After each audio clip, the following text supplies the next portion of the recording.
मानव जनित गंदगी और उद्योगों से निकलने वाले रसायनों की वजह से एक प्रदूषित नाले में तब्दील हो चुकी हिंडन अभी कुछ साफ दिखाई दे रही है। इसीलिए रविंद्र कुमार और उनके साथी इन दिनों शाम को यहाँ वक्त बिताने आ जाते हैं। अभी लॉकडाउन से तो इधर कुछ परिवर्तन ये हुआ है कि इंडस्ट्री जो बंद हुई है उससे जो है 20 से 30% जो है पानी साफ हुआ है। पहले बिल्कुल काला होता था, तेल वगैरह तैरता रहता था ऊपर, जो केमिकल और तेल होता था वो नहीं है। पहले तो यहाँ बैठते थे तो महक आती थी, जो केमिकल वगैरह और जैसे कि गंदगी वगैरह का जो पानी आता था उसकी महक आती थी। लेकिन अभी देखिए हम यहाँ आके बैठे हैं तो मतलब महक वाला कोई वो नहीं है और बाकी पानी साफ है। यूपी के सहारनपुर से निकलने वाली हिंडन पश्चिमी उत्तर प्रदेश के 6 जिलों से बहती हुई दिल्ली के पास यमुना में मिल जाती है। लेकिन हजारों औद्योगिक इकाइयों का रासायनिक कचरा और घरों से निकलने वाला सीवेज भी इसमें भरता जाता है। पिछले दिनों लॉकडाउन लागू होने के बाद गंगा और यमुना समेत देश की तमाम बड़ी नदियों की साफ तस्वीरें टीवी से लेकर सोशल मीडिया में खूब दिखी। लेकिन ऐसी छोटी नदियों का साफ होना इतना आसान नहीं है। हिंडन जैसी हजारों नदियां हैं हिंदुस्तान में जो इस लॉकडाउन के दौरान अपनी जिंदगी की ओर लौटती दिखाई दे रही हैं। लेकिन क्या एक छोटी सी चमक जो अभी ऐसी नदियों में दिखाई दे रही है वो इनके लिए काफी है? देखिए, हिंडन नदी के अंदर परिवर्तन ना दिखने की जो बड़ी वजह है वो ये है कि इस नदी के पास अपना फ्लो बहुत कम है।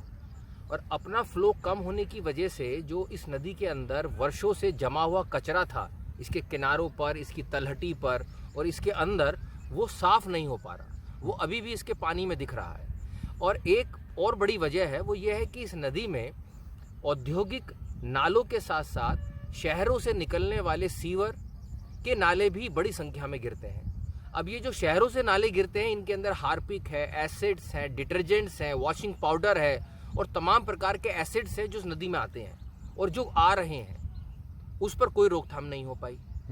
तो केवल अगर हम ये कहें कि उद्योगों के नालों के कुछ समय के लिए रुक जाने से नदी की तकदीर बदलेगी तो ऐसा नहीं होगा।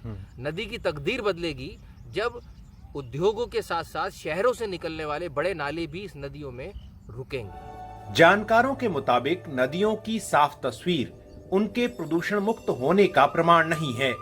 सबसे बड़ी बात यह है कि क्या ये नदियाँ वास्तविक रूप में इनका जो वाटर क्वालिटी है वो इम्प्रूव हुआ है कि नहीं साइंटिफिकली, तो ये थोड़ा देखने वाली बात है।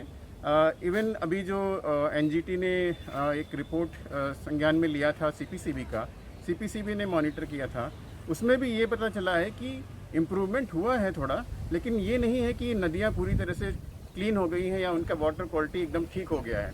और उसका मुख्यतः कारण ये है, ये बात हिंडन पे भी लागू होती है कि नदियों का जो ज़्यादातर प्रदूषण है वो हमारा रिहायशी इलाकों और औद्योगिक इकाइयों से आता है, domestic sewage and industrial waste water.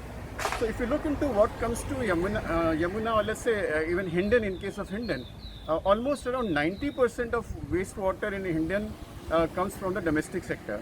और लगभग 674 MLD जो वेस्ट वाटर आता है हिंडन में, जो इसकी 6 डिस्ट्रिक्ट से, उसमें से ऑलमोस्ट 90% लगभग 595 MLD जो पानी है वो डोमेस्टिक सीवेज है, जो कि काफ़ी हद तक अनट्रीटेड है। अगर आप देखें जो डोमेस्टिक सीवेज कैपेसिटी है उसमें से जो ट्रीटिंग कैपेसिटी है वो अराउंड 224 MLD की है। तो जो बाकी का 60% पानी है वो डोमेस्टिक सेक्टर से आ रहा है, जो कि बंद नहीं हुआ था लॉकडाउन में। हिंडन का ये प्रदूषण नदियों के साफ हो जाने के ऐलान की जल्दबाजी भी दिखाता है।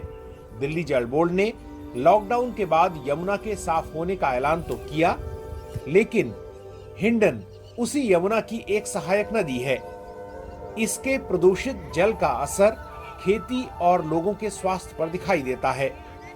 इस मामले में अदालत के तमाम आदेशों के बावजूद नदी की किस्मत नहीं सुधर रही, जबकि इसके तट पर रहने वाले किसान कहते हैं कि नदी साफ होगी तो उनके लिए खेती करना भी सुलभ होगा। ये अगर नदी साफ होएगी तो हमारी खेती भी स्वस्थ होएगी, अच्छी होएगी, पैदावार अच्छी होएगी, उसमें सबको फायदा होएगा, उसमें कोई बात नहीं। क्योंकि जब तक ये गंदगी है या उसमें तो कोई इंटरेस्ट है नहीं। एक्चुअली पानी जितना साफ रहेगा उतनी खेती फ्रेश रहेगी, सब्जी फ्रेश मिलेंगी आपको, कोई साग सब्जी ताजी। अब आप देखिए कि दिल्ली में जो सब्जियां बिकती हैं वो इस नदी के पानी से खेती जो होती है उससे सब्जियां उगाई जाती हैं, और इस नदी के पानी का प्रयोग जानवरों के लिए भी किया जाता है, और वो कहीं ना कहीं पर पीने के दूध में उसका रिफ्लेक्शन आता है। और मैंने ये भी देखा है कि इस नदी के किनारों पर मछली पालन बहुत बड़ी संख्या में हो रहा है, और वो जो मछली पालन हो रहा है वो इस नदी के पानी से ही हो रहा है। तो मछली, दूध और सब्जियां और जो दूसरी प्रकार की खेती है, गन्ना है, चावल है, गेहूं है, वो सब का असर इस नदी के पानी से संबंध है। इसे सिर्फ एक हिंडन की कहानी मत समझिए। लॉकडाउन के इस दौर में ये सोचने की जरूरत है कि ऐसी कितनी नदियों का दम अब भी घुट रहा है।